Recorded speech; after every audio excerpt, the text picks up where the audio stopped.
Thanks, Debbie. And hi, everyone. I'm Dave Zazada. I'm happy to be with you all today and have an opportunity to speak with some amazing entrepreneurs behind these just incredible businesses. For those of you who I haven't met, I have the privilege of leading the corporate responsibility team here at Intuit and supporting our work around job creation and job readiness in underserved communities, as well as the inspirational work that Debbie and her team are doing to have a positive impact on climate. Taylor, Daniel, and Lisa, we're all eager to hear more about you and your businesses, and in particular, the stories behind them. So let's go ahead and jump right in. We'd love to learn more about the moment you knew you wanted to start your business and why. So Taylor, why don't we go ahead and start with you? Thank you so much, Dave, and thank you everyone for having us today. So my husband and I founded Amberella Organics in 2016. At the time, I was a journalist. I was covering a lot of topics that had to do with sustainability and plants and flowers. My husband was working for a medical company.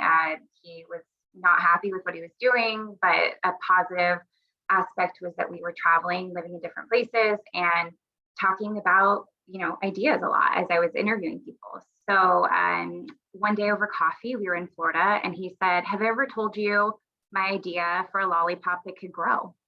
And I was like, "No, you have not. Tell more." And he said, "So I was in the garden one day and watering my tomatoes and thinking of my grandma. His grandma had died years prior to that. And he was just really reminiscing on the fact that they had some incredible memories together gardening, and really just like how prominent those memories were all these years later." So as the smell of the tomato leaves sort of lifted through his nose, and he was thinking, how can I create a product that can get people into the garden to have a similar experience with someone they love? This idea just was floating around in his brain, and he's gazing off, looking at flowers growing and thinking, those flowers, the bulb and the stem, look an awful lot like a lollipop, candy and stick.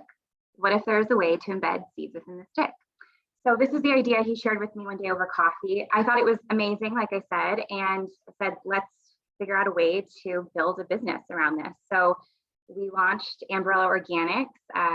Like within 6 months, there was really no business plan or true intent for where we wanted to go with it. We just were excited to explore this awesome idea.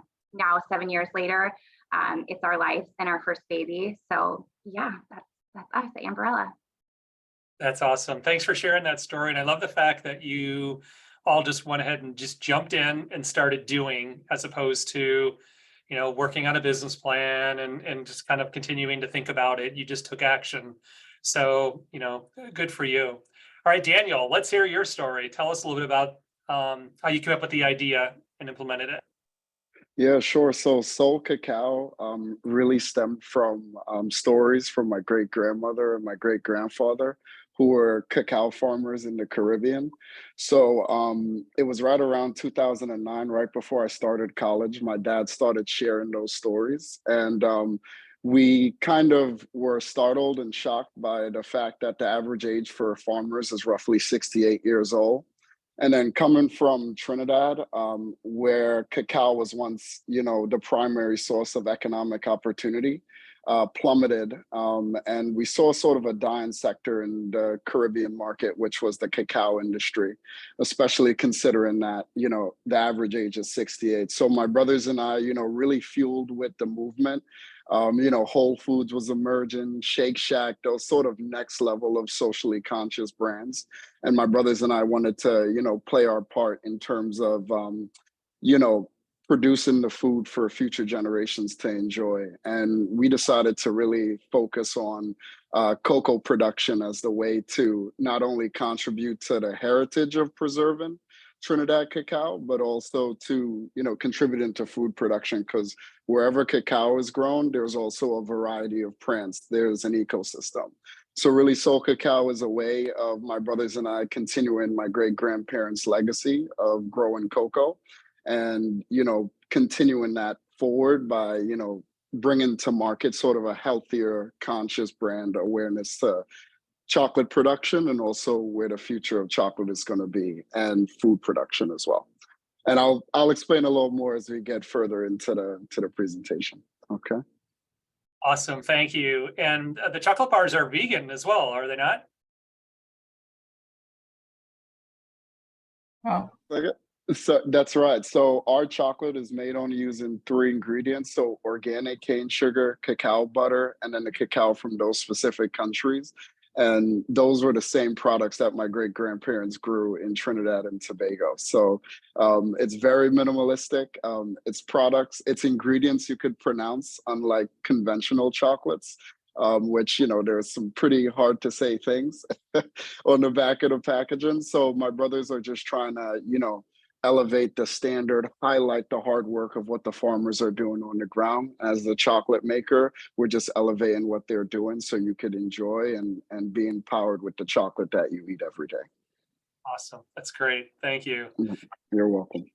All right, Lisa, let's turn to you. So tell us a little bit about Good Juju and the story in terms of how you came up with that idea and your journey with it. hi, yeah, thanks. First, I have to say that Taylor and Daniel, like both of your stories are so awesome. Like, thanks so much for sharing. It's one of the things I love about being an entrepreneur is meeting other entrepreneurs and hearing their stories as well. It's just so inspiring. But yeah, so I'm the co-founder of Good Juju. Me and my partner, my business partner, Alexa, we spent our lives and careers in the natural health industry. So we both have a really strong love for natural, clean ingredients, both for what they do for your body. We think it's really important for the health benefits of natural and clean ingredients, but also they have really important environmental benefits when you're using natural and clean ingredients. You know, of course, when you're using organic, you're not using pesticides, you're not damaging the environment. So we both grew up with like a really strong love for that in our past careers. And we kind of, in 2019, we decided to kind of leave those careers and start something new. Like a lot of us, we're kind of looking around and seeing forest fires all over the west coast of North America, seeing flooding everywhere. You know, we both are mothers of young boys, and we sat there thinking, we can't just not do anything anymore. Like we really wanted to start a business, but we wanted to have a business. We wanted to start a business that had a really strong impact in this world, that had social change in this world. So we know that coming from our backgrounds that people have a misconception that if you're going to buy something that's eco-friendly for your home care or your body care products, that you're going to be giving up quality. Like if it's good for the planet or if it's clean and natural, it's not going to work as well. That seems to be like the prevailing misconception. We both knew that wasn't the truth. So we like to say that we create luxury zero waste. We have shampoo and conditioner bars, we have body bars, shave bars, and laundry strips. We'll tell you a little bit more about those later. But really thoughtfully formulated. They work amazing, and they really do show that when you give up the plastic bottle, you don't have to give up any kind of quality. It's great. I love how mission driven your business has been really from the start. And it seems like you've really gotten some nice recognition for that lately. You know, I read that recently Fast Company gave you the Brand That Matters award, which is, you know, awesome for what you're doing. So congrats. Yeah. Yeah, thank you. It's very humbling that we got that award, especially because we were only 2 years into business with that. But yeah, they recognized our commitment and our actual action in sustainability, as well as our commitment to diversity and inclusion, because you can't have a more just and sustainable world if we also are not more appreciative of the diversity in this world. Great. All right, let's shift back to Taylor. Taylor, I'd love for you to tell us a little bit about what you really love about running your business, and also tell us a little bit about where you sell your products. Yeah, of course. So I love that every day is different. Being a journalist, it felt like every day was different as well, because I was interviewing really interesting founders or people just with great stories. And so that kept me on my toes. And I think, I mean, we all know that running a business 100% keeps you on your toes. Every day comes with a set of obstacles. You have to learn to overcome them. Learning to overcome those obstacles in your business helps you learn to overcome obstacles in your everyday life. You know, my husband and I just had a daughter in July. She's almost 10 months. And I think having a baby that was a business before having a a real baby, has prepared us a lot, because you just have to go with the flow of things. So yeah, that's definitely been really positive. And in terms of where we're sold, a year following our launch in 2017, we had one video that went viral on Now This News, and we had 10 million views. So we woke up one day, the site was just, feeding orders like crazy. It was frightening. Everyone thought, wow, this is such an exciting time. We were, moments of tears. At the time, we were sending emails on my husband's ping pong table. So we had a co-packer. We, weren't manufacturing in-house. Just the behind the scenes was nuts. But from that video, not only did we gain customers that we captured through MailChimp, but we also started to work with big box retailers. So we had accounts like Nordstrom and Macy's and Bloomingdale's, Urban Outfitters coming direct to us. So that was incredible and really propelled the company forward. So today you can find us with Macy's, you can find us with Uncommon Goods, who has been an outstanding partner. They're a B Corp, a very cool company to work with. We're sold with Erewhon Markets in LA.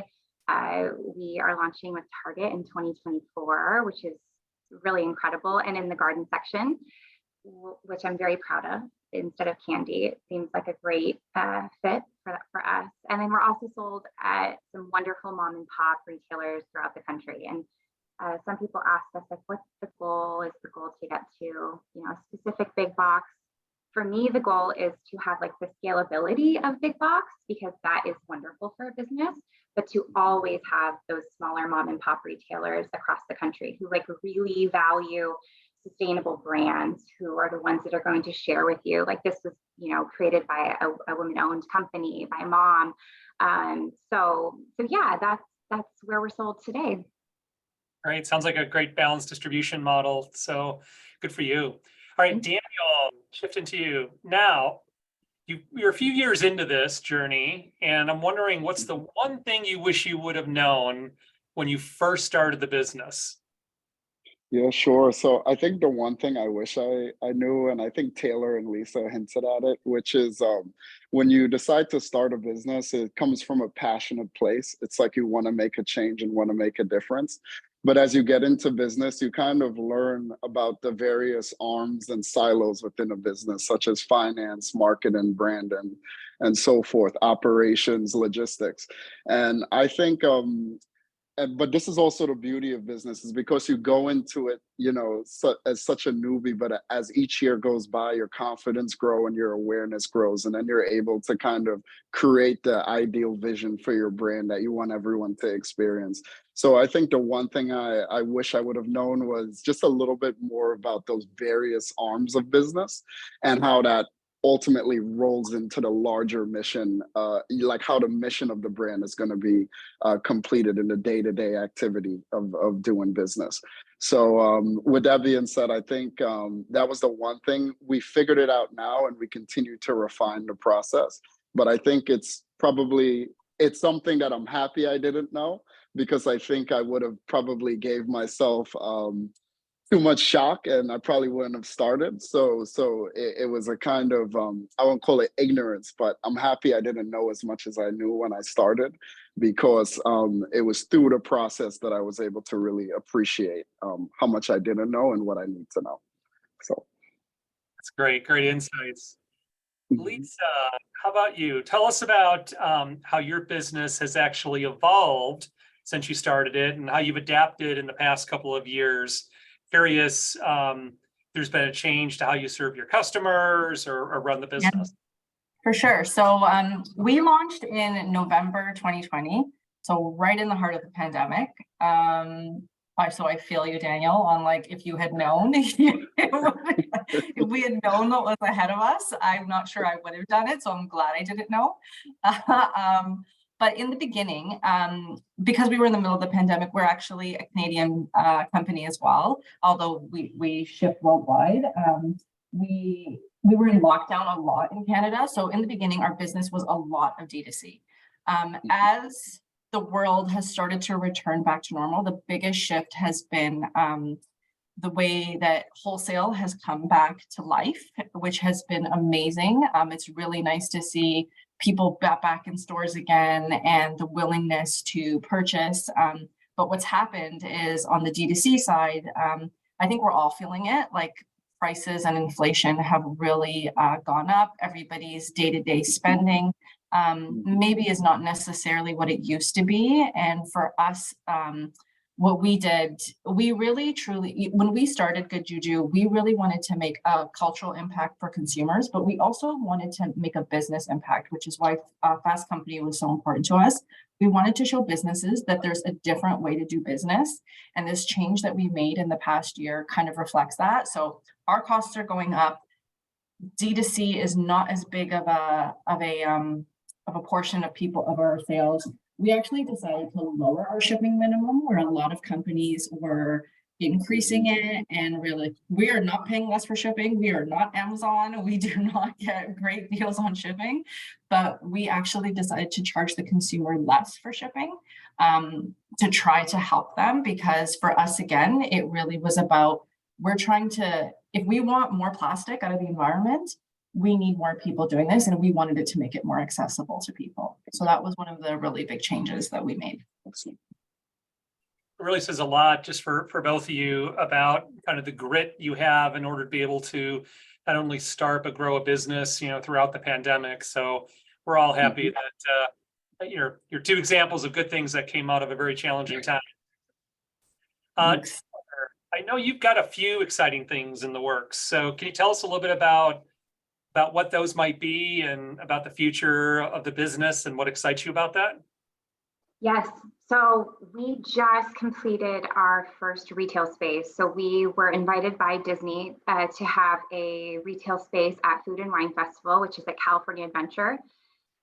It was a 2-month invitation, and it was incredible. It was a lot of work, and it overlapped Expo West, which is in Southern California, the largest, food and bev and wellness expo in the country. So it was challenging. Staffing was also, challenging. Sometimes you don't know the needs of something until you actually arrive at it. So, and there was a lot that we learned through the process, but it was incredible. We had these 2 posters, one that said, "Eat your lollipop, plant your stick." Then people were like, "What? You eat your lollipop and plant your stick?" And then another poster that had marigolds growing, and it said, "Grow marigolds." So for those of you who aren't familiar with the company, like I said, this is an idea of a lollipop that you can consume, organic, vegan, non-GMO, gluten-free, dairy-free, nut-free, soy-free, vegan, so quality ingredients, but then a stick that is biodegradable, made of recycled paper, has heirloom non-GMO seeds within, that essentially, as it becomes soaked in soil, releases those seeds. So this was just aside from the sales of it all, the exposure was incredible. So that is a really exciting partnership. We hope there's more to come with Disney. The second thing I will mention is that we just launched garden gummies. So this is the first 100% recyclable gummy pouch on the market. Recyclable. Okay, so that is a challenging thing because most people don't know how to properly recycle.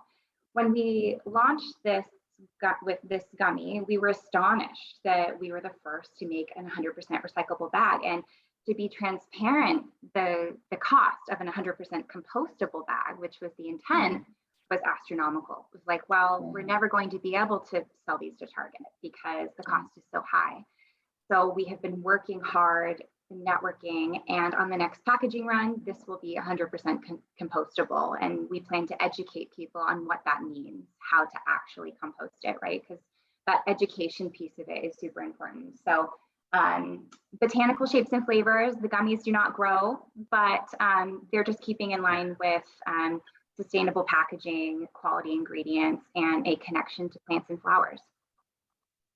It's awesome. Well, I'm actually kind of glad to hear that they don't grow because I guess they're all in my belly. So if they were growing, it's great and good for the environment. So good for you. It's great, especially how you're differentiating yourself in a big category. So You mentioned some of the challenges, and Daniel, I wanted to ask you, about challenges as well. So what are some of the biggest challenges that you're facing right now? Sure. So I'm sure, like similar to just sort of the overall Earth Day mission, which is how do we make the Earth a more sustainable place?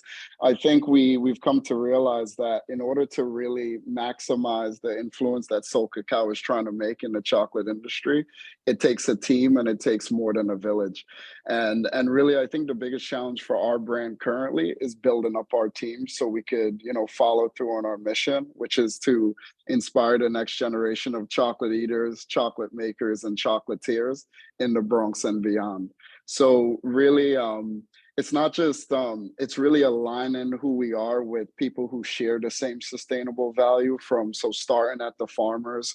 What sort of chemicals are they organic? Are they fair trade? What sort of inputs are they, incorporated into their production of their cacao beans? Secondly, the biggest challenge is making sure we have good partners in terms of our packaging. We use recycled cardstock in order to create our packaging.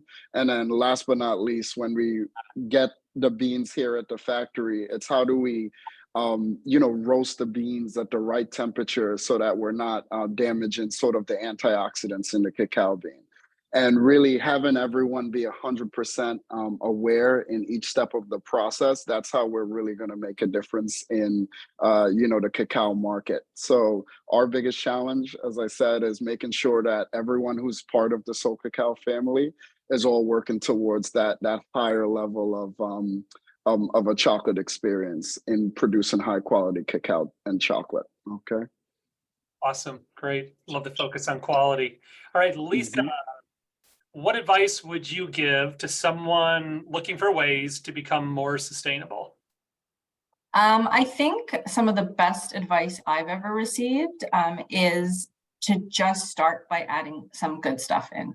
A lot of people, when they're approaching a more sustainable lifestyle, they feel a little overwhelmed. They feel like, I need to be perfect. Does this mean like, okay, I'm giving up plastic. You're a plastic-free company. Does that mean that I'm supposed to give up plastic in absolutely every area of my life? It's like, no, just start by adding a few good things in, and what you'll find, I think it's like, that's actually like really good advice for life, right? Like just start by adding the good in, and then what you'll find is that the unsustainable choices will start to drop off. It'll get easier. You'll see the benefits that they add to your life, and you'll start to make, it'll have a knock-on effect. You'll start to make better decisions overall in different areas of your life. So just start with one thing. We always say that, start with one thing, start with a shampoo bar. It'll work amazing. One bar replaces up to 3 plastic bottles, and you'll see how amazing your hair looks and feels. And then you'll want to do something else. Once you see the effect that you can have over a lifetime, the amount of plastic that you can remove, I think it's something that you can feel really good about. Great. Thanks for the advice for everybody. And, so kind of keeping on that theme, got a question for all three of you. And Taylor, we'll start with you. So the questions, around sustainability, how is your business actually sustainable? And really, why is sustainability important to you personally? Yeah, my husband and I grew up in Orange County, California, and the beach felt like home. So I think anytime you have a relationship with the ocean, you want to protect it. You do not want trash to end up in the ocean that you're swimming in, and with the sea life that you're seeing. I mean, it's common to see whales, it's common to see dolphins. And so it's, we see these awful images floating around the internet explaining why we should reduce our waste, but it's also very different when you are seeing those animals in person and you really care for the ocean. So yeah, I think sustainability was always just really important to us with the choices that we make in our everyday lives. And having a product that was sustainable was just a no-brainer. It wasn't like we thought we're going to, like Lisa, you wanted to make a sustainable brand, and you did. We didn't necessarily launch Umbrella Organics thinking we're going to create the most sustainable lollipop on the market, which we are, or the most sustainable gummy pouch on the market, right? It was just exploring this idea that we thought was so cool. But because these are values that are a part of our lives, that are who we are, those were inserted into the company. Similarly with the quality ingredients. While I'm not gluten-free always, I do look for items that are quality gluten-free or vegan or organic. So having a product that, of course, is going to have organic cane sugar, we thought we want to make it as clean as possible. So sustainability was an aspect of the seed bearing stick, the quality ingredients, the ingredients that we were sourcing from Europe because they had higher standards, lab testing. We actually knew that they were backing the claims that they were touting. So that was important. And, you know, I think when you start and you are, I think I was in our 20s when we started, and it's like, we also have to make a product that we can afford to produce. And one of the things that was important to us was to have a zero waste lollipop, but we tried all these different bio alternatives that were a food safety issue. So they were breaking down faster than the candy that wrapped around the lollipop. So it's like we ended up, and we still to this date have a lollipop that has a plastic wrapper, and it's such a bummer that that's the case. But for us, the goal is we are not finished. Sustainability is like a long journey. We intend to continue to improve upon that process. And as you grow with accounts and you have more revenue to invest, you can create your own, you know, biodegradable wrapper, because you can pay for expensive machinery to cut the film that exists out there, but no one is willing to make into the specific size that wraps around a pop. So we're so excited to share that similarly to the compostable bag for the gummies, we just found a compostable wrapper for the pops. Again, 7 years in, this was the goal from the get-go, and it has taken an exorbitant amount of time to get there. But I don't think, like Lisa, you were talking about with these small changes that we make. For me, it was like, we are already the most sustainable lollipop on the market. The intent is to get people to have a relationship with nature. If they have a relationship with nature, they're more apt to protect the planet around them, right?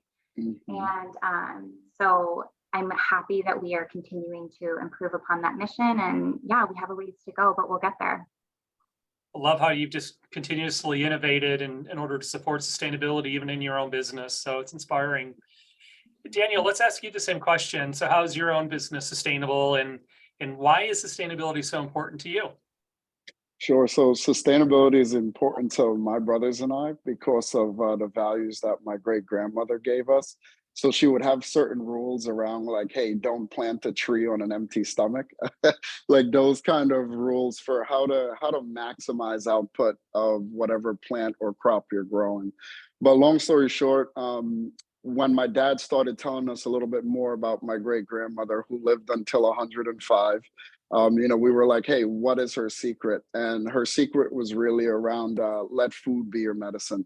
And with that in mind, you know, we wanted to create a business with no shortcuts, which is what I believe sustainability is. It's doing it the right way. So in the process of doing business, there's no externalities or any harm to the environment as a result of just trying to grow your vision. So with that being said, we kind of looked at some specific areas, one being economic opportunity. So for our beans, we pay 3 times the market value to the farmers versus the commodity price, to incentivize them to keep growing the rare cacao strands that they produce. And these are families who've been growing cacao for 50, 70, even 100 years who we work with. So versus that less than $1 a day, that $3 might be what they need to buy fertilizer or more cacao beans to continue to expand their operation. Secondly, you know, we looked at materials. So the inputs that we're putting into our packaging, are they biodegradable? And, you know, that was one of the key points because I didn't share this, but our packaging, you could actually cut out the edges and turn it into a bookmark. So we just didn't want a one-time, you know, let me eat the product and toss it out. It's how can we reuse this for future generations? And then I think the last part of sustainability really is education. When we stumbled into this sector, we were so surprised that a lot of people had this sort of perspective that chocolate is something in a lab with smoke, you know, almost like a chemistry lab. And what we wanted to show was there's real people in the cacao production line. So there's real farmers. These farmers are really picking these beans by hand. Cacao is not mechanized, so you have to pick each pod by hand. You have to ferment it. It's very labor intensive. And I think one of the key part to bringing awareness to making sure these farmers are respected is by, you know, telling their stories. So it's in the brand name Soul Cacao, which is the sun and the cacao. So we're shining light on the cacao bean in the process. And that's how we're trying to be sustainable. You know, not just from the seed, but all the way, every single process down to the moment you eat the package, eat the product, the chocolate.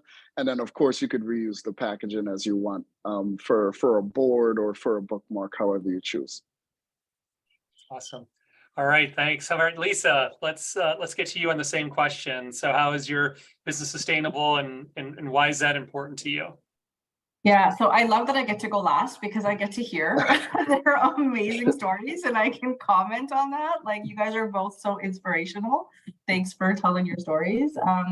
So there's quite a few ways that, well, sustainability was just built into the company. When we, like I said, when Alexa and I started the company, it was a non-negotiable for us that like we said, we're looking around, we're seeing the floods, we're seeing the forest fires. Like, we wanted to show a different business model that showed that you can run a sustainable business and still have it be a viable business model. You don't have to always choose plastic bottles, plastic this, you know, in your operations. So that's kind of what sustainability is, just in our DNA. How we are sustainable, it definitely starts. It's on multiple levels. On the ingredient level, we try to use organic when it's available, when we can, because like I said, organic farming is and regenerative farming is even better for the environment. So it's sourcing our ingredients and making sure that those ingredients are earth first, as we like to say. Another aspect in our ingredient sourcing that we take into consideration is how much water it takes to produce that ingredient, because water is another really big consideration in ingredient sourcing. And if you're sourcing an ingredient from, say, it's coming from California versus coming from the East Coast of North America, the environmental impact in California is far greater because of the water scarcity there than it is on the East Coast. So all of these things have to be taken into consideration when ingredient sourcing. But then we also like to have what we call our carbon reduction program. So we have like our 3 times approach to carbon reduction. So we are a completely plastic-free company. And we have pledged to remove 50 million plastic bottles from the waste stream by 2030. We send 3 billion shampoo and conditioner bottles to landfill every single year in North America.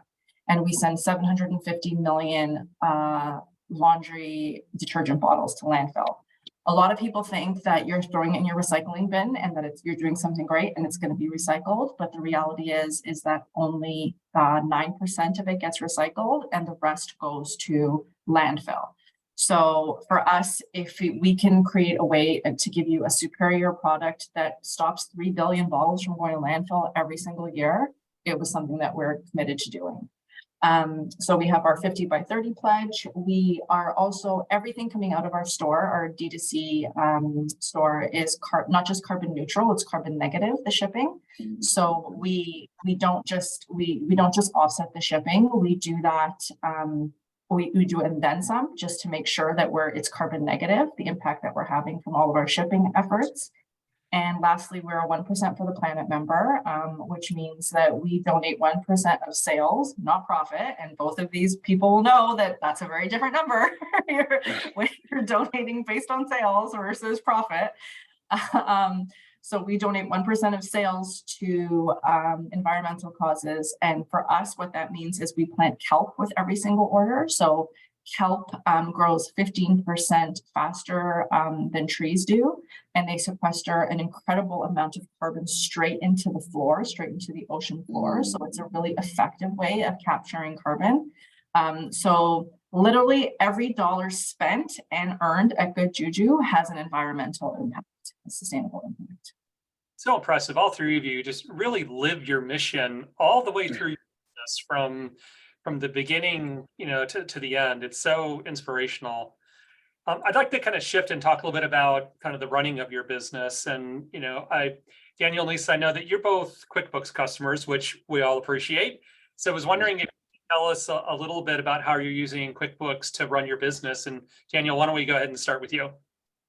Sure. So I feel every year around, especially around March and April, I'm always overwhelmed by how I'm going to keep track of all of my expenses that I racked up for the year. And QuickBooks has just been, just a lifesaver in terms of really quantifying everything, making sure everything's labeled and organized. Because at the end of the day, if you're ever audited as a small business, you just want a one centralized location that you could just go to and get what you need. So you could get back to doing, the good work of just growing your brand and spreading the message. Another tool I use is I use the invoice tool in QuickBooks. So I get to see sort of, hey, this invoice is outstanding, and that just keeps me organized in terms of making sure cash flow is entering the business and when it should arrive. So I could focus on more of those larger strategic goals, such as growing the team, buying that next piece of equipment to increase, chocolate production at our factory and so forth. So in terms of just getting my business up and running and making sure we're organized financially, QuickBooks has just been amazing. So thank you for that. Lisa, how about you? How are you using it?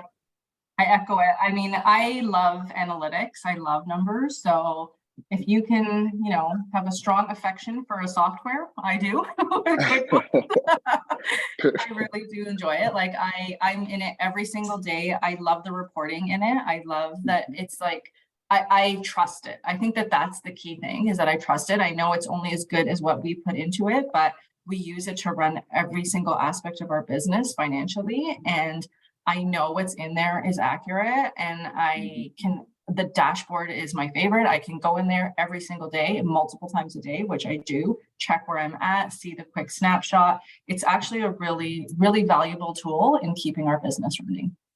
Right. Well, we certainly appreciate the fact that it gives you confidence as well. So it's one of the things we're looking for. And Taylor, you had mentioned that you're a MailChimp customer. So could you tell us a little bit about how you're using MailChimp in your business?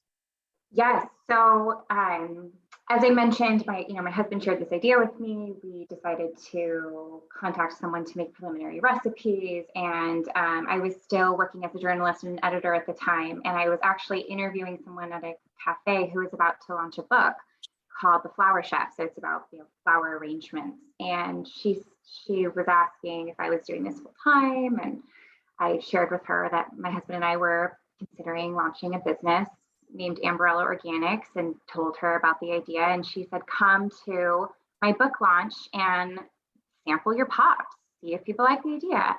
And so the night before, I was laying in bed and I thought, okay, I can just quickly build a website. I went on Squarespace and built something very fast. And the first thing I did was integrate it with MailChimp, because I came from this world of journalism where the first thing I'm going to do when I find something interesting is I'm going to reach out through the contact us on their website, and I'm going to subscribe so that I don't forget about them. Because oftentimes you find a cool company, and unless you follow their Instagram or you subscribe to their newsletter, unfortunately, we take in so much information and it's gone. So I love those little emails that come through that remind me, oh yeah, I have more time to further explore this brand. So that was the first thing that I did, along with building this very bare bones site. And because of that little launch at a garden center, we garnered our first wholesale account. And a year later, as I mentioned, when we went viral, there's no way I would have been able to capture the magnitude of that situation if it weren't for having a place for everyone to subscribe. And, it's just continued to be a great thing for us to circle back to those customers that we met in 2016 when we were just getting started, and show them how we've improved. and hopefully get return sales from them. And yeah, that's how it's been a huge asset to us. In QuickBooks, unlike you guys, I am not wonderful with numbers. It's something I've had to really work on. And now that I have spent, out of necessity, the last couple of years really diving into that, QuickBooks has been an enormous tool for us. So it just took me a little bit of time to get there, but yeah, I'm grateful for it now. Thanks for all of you telling us a little bit about how you're using the products and the role that they're having and helping contribute in some way to your success. So you just got time for a couple more questions, but what I'd like to ask all three of you is just to share what your most favorite or maybe your best-selling item is from your offering. So Taylor, why don't we start with you? What's your most popular item or your favorite item? This is our Garden Lovers 8-pack. We launched this in 2018 and it pretty much tripled our business. So I love this 8-pack. Thank you for growing our brand. It has 8 different flavors. It has 8 different things that you can grow. So every flavor that you grow or every flavor that you devour grows something different. It's all connected to what you're consuming. So I hope that you guys will try them. That's great. All right, Daniel, how about you? So I don't have necessarily a favorite chocolate bar because I think our chocolate, it depends on your mood and the day. Anyone could be your favorite. But what I would recommend is our Madagascar bar. It naturally tastes like raisin, plums, and raspberries. So I kind of view that. You could pair that with like a sharp cheese or maybe some fresh fruit and really create your own little cheese board. I love the Peruvian chocolate. It has hints of honey and a little bit of like dried fruits. And I think what makes that one just very pleasant is the lightness of it. So you don't get as much berry, you get more subtle floral flavors. And I think as you eat throughout each one of your chocolates, I think, it's that last minute dinner party where you're not sure what to bring. You could pick a chocolate that makes sense to the wine, whether you're having rosé or just a date night. And really, I think that's what drives, which chocolate you choose. So I don't have a favorite, but I recommend you just read the back. It tells you the tasting notes, and I'll let you decide based on what kind of experience you're trying to create, which one you'll buy. Okay. All right, Daniel, I got to show that package again to everybody. Can you put it up? And I know Sure. there's a little bit of a story behind the packaging. Could you just kind of give us the high level story there as it relates to why it is what it is? Sure. So it's 2 things. So from a sustainable perspective, we do single origin chocolate. So we make chocolate from specific countries: Madagascar, Ecuador, Peru, and Colombia. And each of our packaging has 3 items on it. One is something representative of that country to bring awareness to whether it's the fauna or the animals that are native to the country. And then everything is 3, which represents my brothers and I, the 3 of us. So think of it as the 3 musketeers on each one of our packaging whenever you look at it. Great. Okay, Lisa, how about you? What's your bestseller or favorite product? I'll tell you that in 1 second, but I just have to say, bold of you to assume that when you buy chocolate, it will make it to somebody else's house because it's liquid box in line. Okay, but so our best-selling products are laundry strips and our hair care bars. So these are the laundry strips. Believe it or not, there are 36 loads of laundry in here. So you basically just have, it comes in a sheet of 2. It comes like this. This is laundry. This is enough for 1 load. You split it in half, you tear it into smaller pieces, and you throw it into the laundry bin. Phosphate-free, formaldehyde-free. Before I got into laundry, I mean, who knew that most laundry detergents have formaldehyde in them? I have no idea why, but they do. So phthalate-free, biodegradable, SLS-free. The other really great product is that we sell a lot of, and this is my personal favorite, is our shampoo bars. So this replaces 3 plastic bottles. Basically, it's just every shampoo and conditioner bar that you buy, bottle that you buy, is actually 80 to 90% water. So what we've done is basically just concentrate all the ingredients into a bar. And what you'll find is it works. We have very unique ingredients in our bars. We have broccoli seed oil, sacha inchi oil. We have some mushrooms in our bars. A lot of people tell us, you know, that these bars, we call it luxury hair care, not shampoo bars. It absolutely is luxury hair care. We've been in Vogue, we've been in Cosmopolitan. We have over 750 5-star reviews of these bars. They will not disappoint. You'll love them. That's great. All right. Well, thank you all. And I know that we're running a little short on time, so I'm going to close this out and hand it back to Debbie. So again, thanks to you all for spending some time with us and sharing kind of your inspirational stories. It's really been a pleasure to speak with you. And so now I'm going to hand it back over to Debbie for some live Q&A. All right. Thank you, Dave. Okay, so for the last few minutes, we'd like to open the floor to questions. But before we do that, and I know Q&A coming in the Q&A box, I have questions for all three of you. So the first one is directed to Lisa and Taylor. So how did you come up with the name of your business? And Taylor, let's start with you first. Amberella was the first flower species to move from water to land, and it still exists today. So the intention is to pay respect to this incredible lineage of plants. And it's funny, I had a friend once say to me, like when we began to take production in-house, do you think your plants that you put into the pots? And I was like, it sounds like such a silly thing, but we should start thanking them. And but anyways, we are inherently doing so by naming the brand Amberella Organics because we are paying tribute to that. So yeah, first flower to evolve. I love that. We should all name our plants. Lisa, how about Good Juju? It's quite simple, actually. You know, we really wanted a name that reflected the positive action that you will be taking coming back to you, right? You're creating some good juju in this world. We wanted it to be light and fun. Like I said, a lot of people feel really daunted by the idea of going zero waste, and we don't want to make it heavy. We want to make it easy, a really easy choice for you, and a very important choice that you're making. So we just want you to put some good juju out and get it back. That's wonderful. So I know that you all work with friends, family. Danielle, this one is directed to you. What's it like working with your brothers? So it's great working with my brothers. It's this funny saying where because you know business is extremely difficult and sometimes your back is against the wall, but in working with your brothers, we know each other, we grew up together, so I feel there's not many people who fight as hard with you side by side than family. So even though, you know, aside from setting aside the egos, I'm the youngest. So I always get the last word in some regards, but the beauty of it is that, it's something that, well, I'll share something personal. One of the reasons we started a business is because usually when people graduate college, you all go your separate ways. You only see your family around holidays.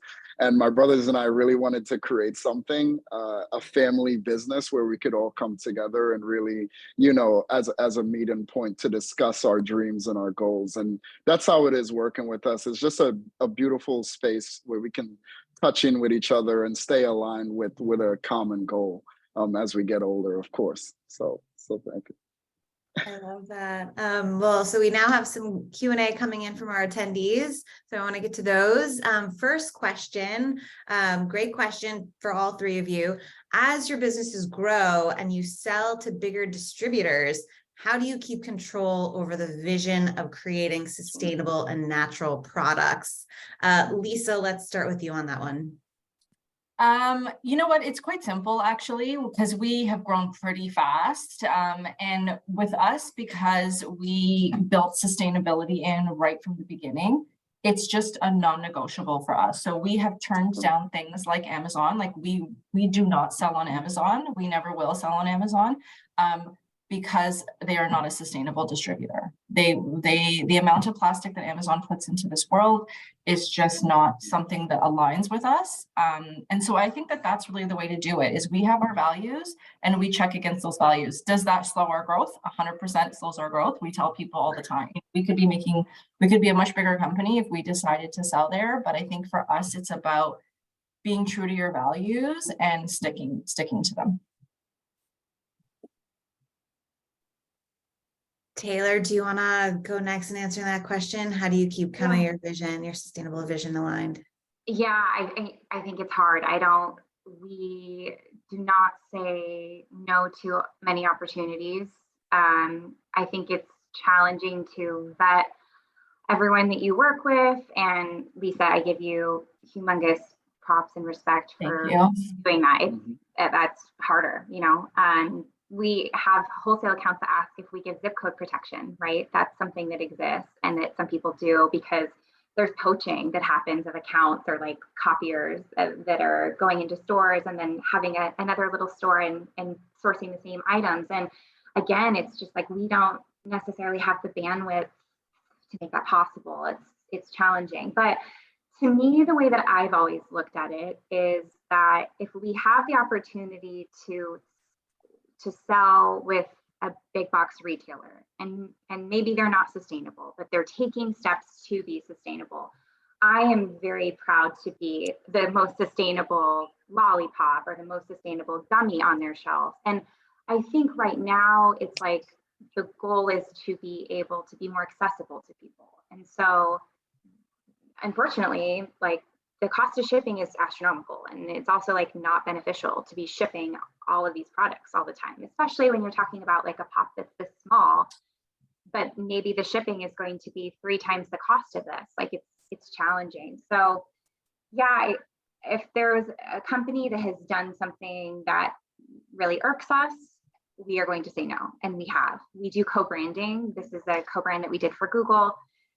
But we vet every company before we allow them to be on our packaging because it needs to be in line. But yeah, a complicated question.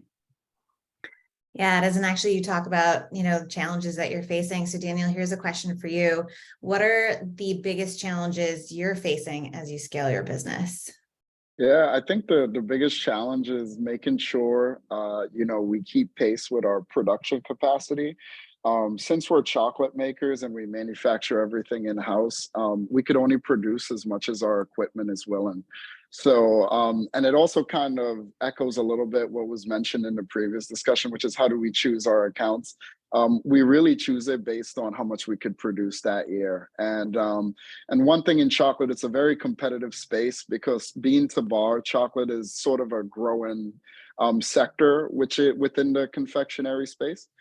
So, sorry, I lost everyone there for a second. So really, I think our biggest challenge is just making sure we're growing in accordance to our values, because we don't want to rush the chocolate and plummet the quality, because really our goal is to produce the highest quality chocolate. So really, we do a turtle production kind of system here where we're overseeing sort of every aspect of the process. So when you try that chocolate, it's a mind-blowing experience.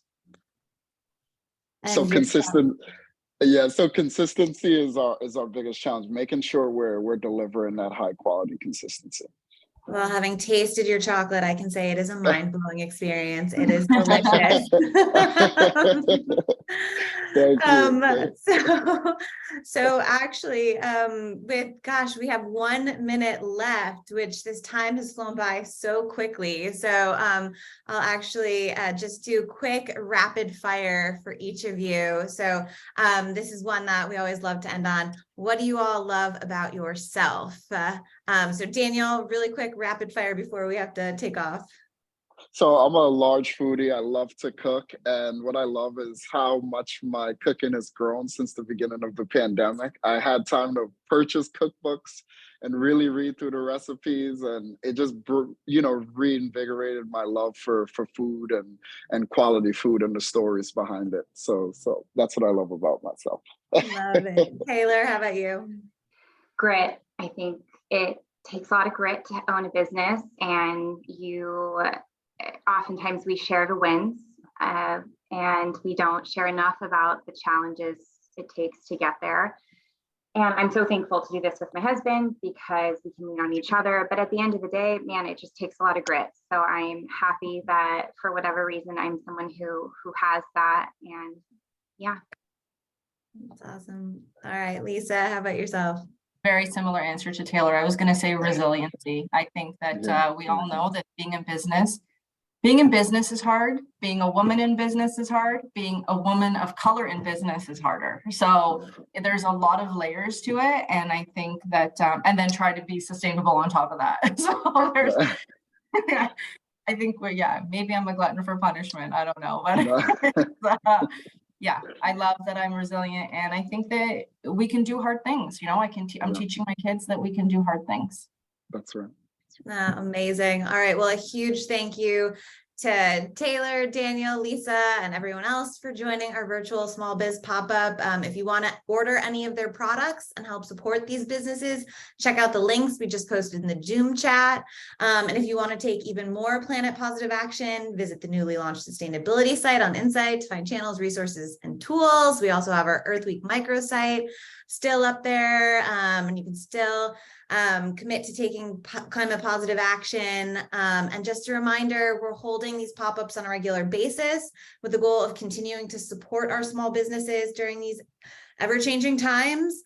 We'd love some feedback, so keep an eye out for a short survey in your inbox. And thank you again for joining and supporting these incredible small businesses and all of our small businesses.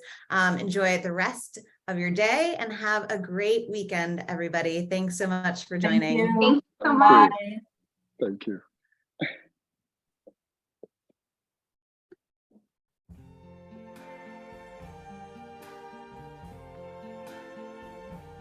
I see trees of green,